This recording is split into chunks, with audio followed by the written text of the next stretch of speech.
मुअज़्ज़ज़ सामीन गिरामी कदर, गुज़िश्ता हफ्ते में बहुत से वाक़यात हुए, उनमें से चंद वाक़यात का अहाता करने की कोशिश करूँगा।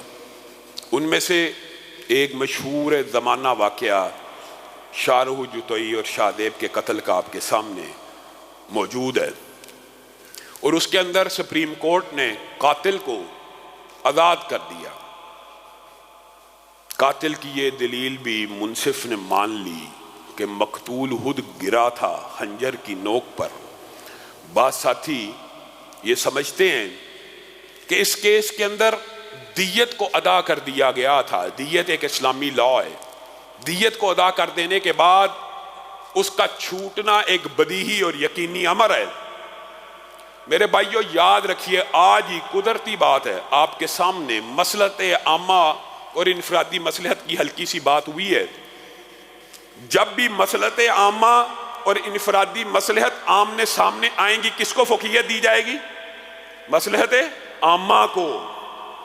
इनफरादी तौर पर दियत के अदा करने से खून बहा अदा हो जाता है, लेकिन केस इस नौइयत का हो कि जिसका इफेक्ट और इम्पैक्ट मुआशरे को तबाह व बर्बाद करने वाला हो, कि एक अमीर कबीर आदमी किसी को भी कत्ल करके दियत दे के छूट सकता है, तो यह मसलहत इनफरादी और मसलहत आमा के टकराव का मसला है। यहां पे रियासत का किरदार यह है कि दियत अदा हो भी जाए तो तादीरी तौर पे उस बेईमान को कोई ना कोई सजा दी जाए। यह इस्लामी फिका है।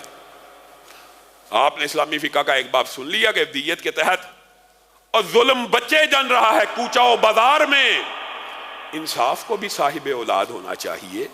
आपने ये समझा कि दियत के बाद बात खत्म, रियासत की यह जिम्मेदारी है इस तरह के बेलगाम घोड़ों को लगाम डालने के लिए। दियत के अंदर क्या सिर्फ यह बात है कि पैसे दिए और छूट जाए? नहीं, दियत के अंदर शर्मिंदगी, मुआफी, तौबा का अमल भी शामिल है। वो तो तकब्बुर और फहर के साथ विक्ट्री के निशान बना रहा है। उसने कौन सी अपने अमल पे नदामत का, तौबा का, शर्मिंदगी का इज़हार किया?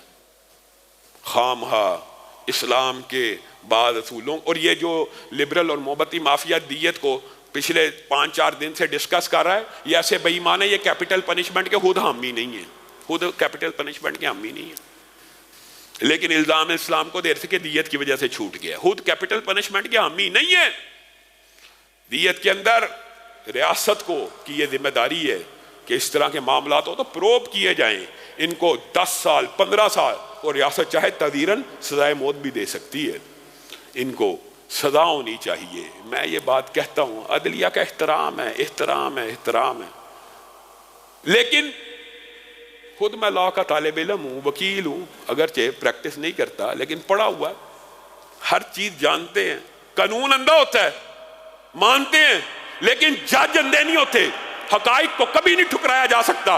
अलल ऐलान एक बंदे ने कत्ल किया हो, आप नाकस तफ्तीश और शवाहिद की बुनियाद के ऊपर उसको, पूरी दुनिया को पता उसने कत्ल किया है, कोई ऐसा जब दियत भी होगी है, फिर भी आप ये कह के नाकस तफ्तीश का सहारा लिया जा सकता है? जज कह सकता है कि शवाहिद पूरे ना होने की वजह से, नाकस तफ्तीश की वजह से मैं इसकी जमानत लेता हूँ? ये जुल्म है, ये जुल्म है।